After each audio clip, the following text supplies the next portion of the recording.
Saya kalau berdoa itu minta, tapi mintanya bukan buat saya. Jadi saya tuh ngerasanya udah terlalu banyak rizki yang Allah kasih buat saya. Jadi saya harus ngebagi sama orang lain. Kalau minta buat saya sendiri saya malu. Jadi saya pernah bilang nih sama teman saya gitu kan, emang kamu gak pernah minta ya sama Allah? Enggak, saya cuma minta tuh kebaikan. Ya Allah, tolong berikan mama kesehatan, tolong berikan keluarga saya kesehatan, teman-teman yang baik sama saya juga diberikan kesehatan. Semua tuh doanya buat orang lain, nggak pernah buat doa untuk saya.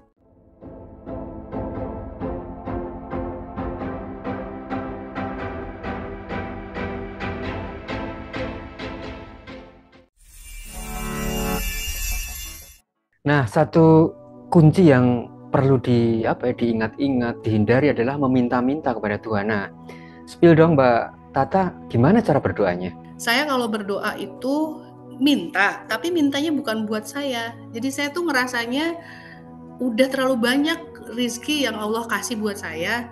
Jadi saya harus ngebagi sama orang lain. Kalau minta buat saya sendiri saya malu. Jadi saya pernah bilang nih sama teman saya gitu kan, emang kamu gak pernah minta ya sama Allah? Enggak, saya cuma minta tuh kebaikan. Ya Allah, tolong berikan mama kesehatan, tolong berikan keluarga saya kesehatan, teman-teman yang baik sama saya juga diberikan kesehatan. Semua tuh doanya buat orang lain, nggak pernah buat doa untuk saya. Keren ya?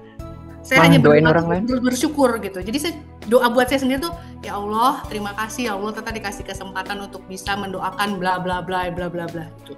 Doa saya pun juga kemarin pada saat umroh juga begitu. Jadi saya doain 7 kali tawaf yang katanya orang-orang bisa dibeda-bedain, satunya untuk diri sendiri, itu enggak, buat orang lain semua. Saya percaya luar biasa ya, akan kembali gitu. Saya nggak pernah minta, saya nggak berani minta karena udah banyak. Jadi tugasnya tuh kalau menurut saya tugas kita tuh bersyukur gitu. Jangan sampai lupa gitu bersyukur. Alhamdulillah dapat masalah gitu, karena dengan masalah itu pun nggak selalunya negatif, tapi buat bahan pelajaran ke depannya. Nanti kalau ketemu lagi udah tahu nih solusinya apa. Jadi seperti yang itu tadi, nggak ada yang negatif itu selalu negatif gitu. Jadi buat saya ngapain minta lagi sama Allah? Allah udah kasih kok gitu. Yang ada kita harus syukur gitu. Oke. Keren ya. Oke, kalau ini dilihat dari tinjauan ilmiah, lagi-lagi ilmiah ya, maksud saya begini, kenapa saya sering mengatakan itu, tinjauan ilmiah lah, aspek apalah, itulah, sebenarnya saya hanya ingin membuktikan bahwa, apa yang kita alami, apa yang kita obrolin, ini sebenarnya bukan hal klinik, bukan hal mistis gitu, tetapi memang nyata dan rasional, sangat logik gitu. Nah, sebagian orang mengatakan magic, tapi pada logik gitu. Oke, sehingga tidak menimbulkan perdebatan, atau mungkin ini tidak kemudian ditarik-tarik ke arah keyakinan tertentu, agama tertentu, atau apapun, karena ini adalah pengetahuan universal gitu. Apa sih pengetahuan universal? Ya salah satunya adalah 3 kata kunci itu, energi, vibrasi, dan frekuensi. Kenapa? Kalau boleh saya komentar ya, jadi dengan rasa syukur Mbak Tata, mendoakan orang lain, itu memiliki kepuasan tersendiri. Kemudian bersyukur, itu juga menimbulkan rasa bahagia tersendiri. Nah, itu yang menaikkan energi. Kemudian vibrasi dan frekuensi dan seterusnya.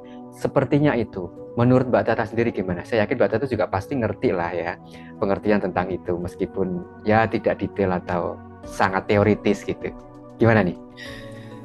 Waktu pas saya coba untuk mempercayai itu ya, sekali lagi saya juga hanya manusia biasa dan masih belajar gitu. Saya cari juga tuh Pak, saya cari ada nggak sih sebenarnya sumbernya gitu, dan ternyata itu ada di Quran Surat Ibrahim ayat 7. Saya sampai kirim ke Pak Aksan dengan sesingkat itu, bahwa itu hakikat syukur gitu. Syukur adalah melakukan ketaatan kepada Allah dan menjauhi larangannya gitu. Dan di situ Allah berfirman, Bismillahirrahmanirrahim, kalau kalian mau bersyukur, maka aku akan menambah nikmat kita terus, dan kita terus ada dan bertambah gitu. Jadi patokan saya waktu itu pada saat bisa mencari ada nggak sih sebenarnya kalimatnya gitu. Oh ternyata ada tuh di Quran Surat Ibrahim, itu di Quran Surat Ibrahim ayat 7. Jadi Allah berfirman, jika kalian mau bersyukur maka aku sungguh akan menambah nikmat bagi kalian gitu. Jadi bersyukur itu akan membuat nikmat kita terus ada dan bertambah. Itulah sebabnya saya sendiri sampai sekarang,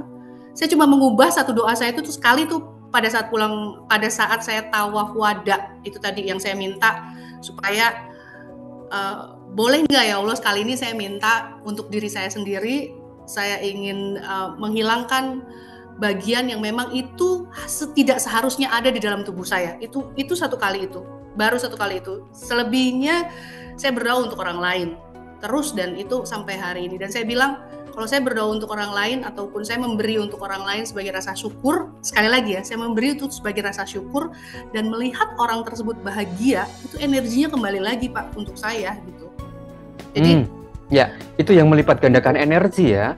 Sehingga sebenarnya, nah ini dia yang jarang disadari atau mungkin diketahui orang gitu. Terutama tentang teori LOA ya, Law of Attraction. Orang menganggap mereka sedang menjalankan teori atau mengaplikasikan teori LOA gitu. Nah, padahal yang namanya LOA itu pasti berhasil. Kenapa? Karena LOA itu sistem, LOA itu hukum alam yang berlaku tetap, tersistematis dan otomatis. Tetapi yang gagal adalah manifestasinya. Apa yang dia inginkan itu tidak berhasil, tidak terwujud. Tetapi LOA-nya itu working well. Kenapa? Karena LOA itu sistem gitu. Nah, tapi kenapa manifestasinya tidak terwujud, tidak berhasil? Karena semesta itu hanya menangkap energi apa yang divibrasikan. Nah, di situ banyak orang yang tidak bisa mengidentifikasi saya dalam vibrasi seperti apa, apakah sudah selaras, dan seterusnya. Oke, keren ya. Luar biasa. Jadi peristiwa-peristiwa yang dialami dan juga hal yang dilakukan oleh Mbak Tata ini ternyata kalau kita cocokkan dengan teknik-teknik manifestasi, kemudian juga hukum-hukum universal semacam tadi misalnya law of assumption, law of compensation, kemudian apa sih tadi hukum prasangka, hukum kompensasi, kemudian semacam-macam deh sampai keren. Oke ya Bapak Ibu pecinta Rumah Sehat Nuswantara yang menyaksikan video ini, disclaimer ya bahwa apa yang disampaikan Mbak Tata tadi adalah pengalaman pribadi gitu. Nah, setiap orang mungkin juga punya pengalaman yang lain nah oleh sebab itu kalau Anda memiliki pengalaman yang berbeda atau mungkin juga sama, silakan Anda bisa tulis di kolom komentar agar bisa menjadi diskusi yang menarik gitu. Karena menambah khasanah untuk kita semuanya. Bagaimana sebenarnya teknik manifestasi itu? Bagaimana doa yang benar itu? Ya, memang ada doa yang salah. Ya ini agak sensitif ya. Salah apanya dulu gitu, atau benar apanya dulu gitu. Karena ada teknik yang orang berdoa itu secara tidak sadar dia sebenarnya meng-cancel doanya sendiri.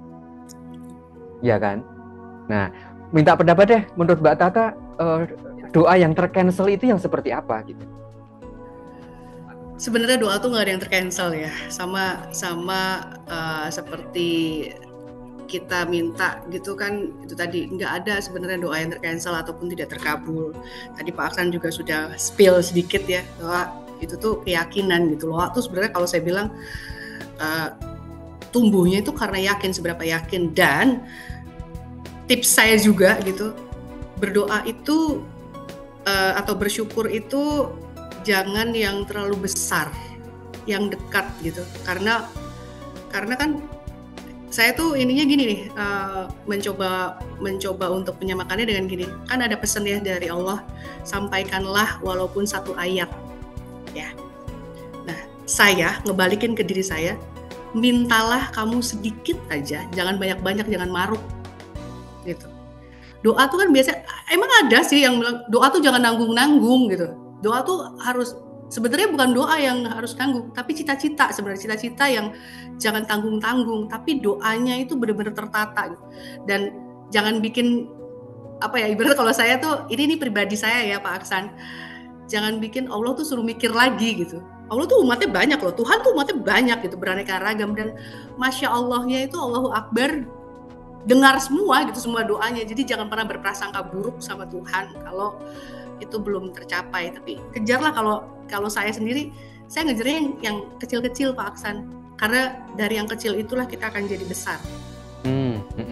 Oke. Jadi ibarat kita sedang dalam perjalanan panjang, tujuan akhir memang harus ditentukan. Tetapi yang perlu kita pikirin adalah perjalanan dari 1 kilo ke 2 kilo per kilometernya. Prosesnya diterima gitu, penerimaan proses sih sebenarnya. Jadi Tapi saya maunya ke sana. Cuma dikasih sama Allah ya ke sini. Masa ya harus ditolak? Oh, berarti itu adalah persiapan diri gitu sebenarnya, menyadarkan diri juga bahwa oh, itu tuh terlalu besar. Kalau saya dapat yang lebih besar saat itu, mungkin saya belum sanggup. Nah, seperti itu sih. Jadi jalanin prosesnya gitu.